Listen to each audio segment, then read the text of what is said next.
Hello and welcome to the inaugural episode of the Lowkey Lexicologist.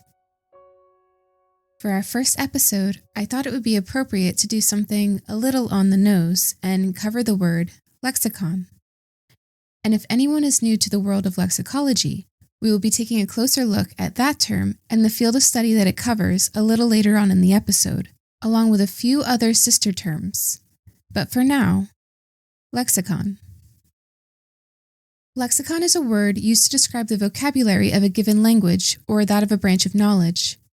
What that means is that the words I'm speaking right now are all a part of the English lexicon and are probably in most English speakers' individual lexicons, but when it is used in the context of a branch of knowledge or even a specific group of people, there may be certain words or phrases that don't really translate to other people's vocabulary, even if they are speaking the same language.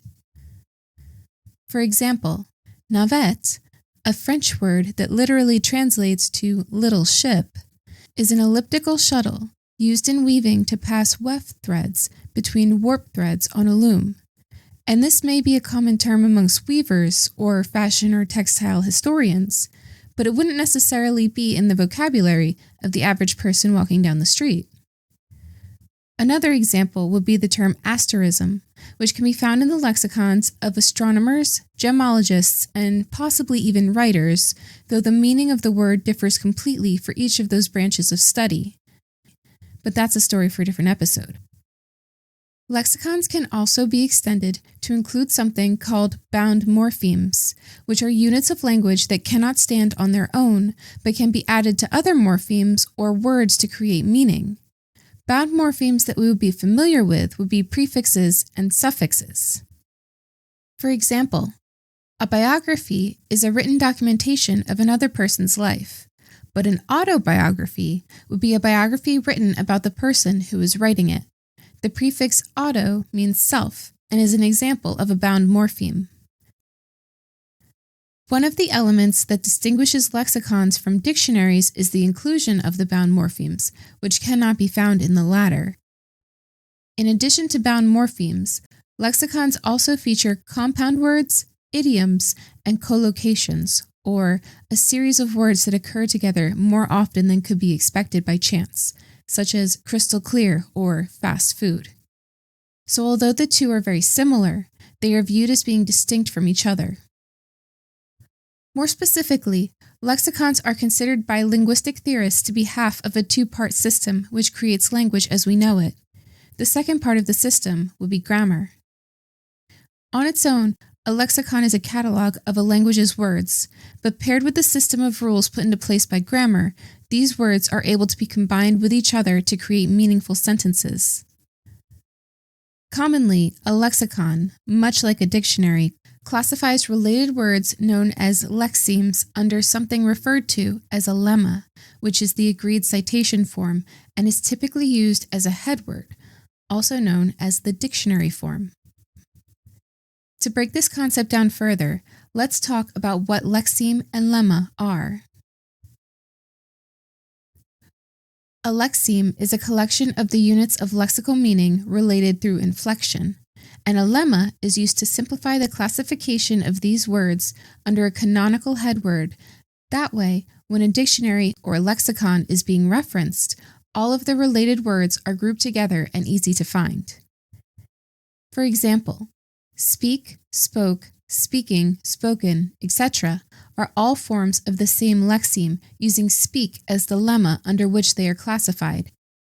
However, it should be noted that speaker would not be considered to be a part of this lexeme, as speak and speaker refer to two separate concepts. The process of determining a lemma is called lemmatization, which uses the intended meaning to determine its dictionary form. This method of classification takes into account not only the word, but the intended use of the word within the context of the sentence or neighboring sentences, or even entire documents. This approach makes lemmatization a classification method, nuanced and not entirely scientific, as intent and interpretation play an important role in how words are indexed. This is in contrast to another method of organization called stemming, which focuses mainly on reducing words to their word stem or base form as opposed to their meaning. However, the goal of stemming is not specifically to find lemmas, but instead to map different forms of a word and trace them to a single word stem. Although stemming leaves some room for interpretation, stem words and root words do not necessarily need to be identical. It is a more clinical approach to word classification. Stemming algorithms are known to be easier to implement and run faster than those focused on lemmatization, but it operates without knowledge of context and therefore sacrifices precision. For example, the lemma for the word better is the word good, even though they do not appear to be related based on the word stem. This connection may not be acknowledged in stemming, but lemmatization picks up the relation based on the context that the two words are used in. So now that we've established what a lexicon is, where does the term come from? Lexicon is derived from the Greek lexikon, which is a gender-neutral form of the word lexikos, meaning of or for words.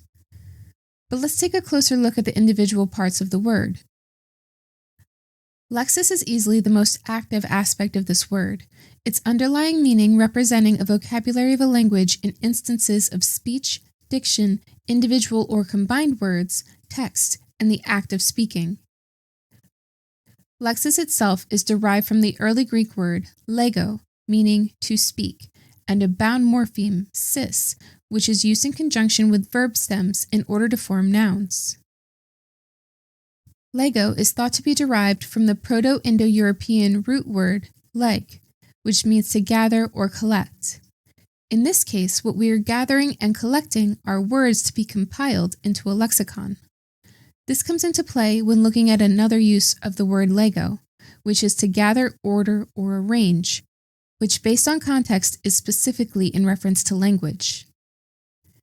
The second part of the word, con or kon, is a gender-neutral form of the suffix kos, which is another morpheme with roots that also trace back to Proto-Indo-European, or PIE. This is used at the end of nouns in order to form adjectives, which indicate that something has the characteristics of, is similar, or is pertaining to the noun that it is attached to. There is also reason to believe that the second half of the word is related to the Greek word biblion, meaning book or scroll, which is also where the word Bible is derived from.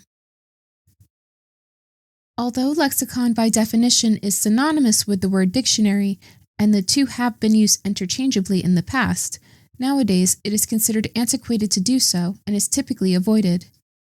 But even though lexicons are no longer likened to dictionaries in a literal way, dictionaries are still considered to be lexicons as they are a collection of connected words. Interestingly, as we explore the etymology of lexicon, we come across a related term, lexicology, which is a field of linguistics that studies the lexicon of a given language. Lexicology analyzes every feature of a word, including the morphology, or how the word was formed, how it is spelled, the origin of the word, its definition, and how it is used, in addition to examining the individual morphemes within the word, all the way down to smaller units of sound called phonemes. For anyone keeping track, we are actually exploring the lexicology of the word lexicon right now. But there are also other branches of study, such as phraseology, which examines expressions involving multiple words, like idioms, such as once in a blue moon or all of a sudden. What phraseology looks at is what a phrase means and the history behind how it came to be used, along with the linguistic rules that dictate these word combinations. Another focus of lexicology is semantics, which studies how the meanings of morphemes function in relation to syntax, the similarities and differences of lexical semantic structures across languages, and the organization and decomposition of lexical units or morphemes. Semantics itself is a vast and nuanced field of study that may be too much to cover here, but may warrant its own episode in the future. There are two main approaches to the study of lexicology. The first being historical lexicology, also known as diachronic lexicology, which explores the evolution of words over time, tracing them back to their origins and analyzing how the meaning, usage, and structure have changed. The second approach is called descriptive lexicology, or synchronic lexicology, and this approach examines words within a specific time and geographical setting. The two can work with each other to flesh out the full story of a word. They function together similarly to a movie and a still frame. Lexicon, along with its sibling words, each serve a unique function within linguistics and linguistic studies, but they all come down to the same core purpose: the Proto-Indo-European leg, the gathering and organizing of information. Words, morphemes, phrases, context, grammar. Everything meticulously compiled to form our lexicons. Thank you so much for listening all the way through if you did. Please leave a like if you would like to hear a non-inaugural episode. Also, feel free to leave a comment if there are any other words you would like to see covered in the future.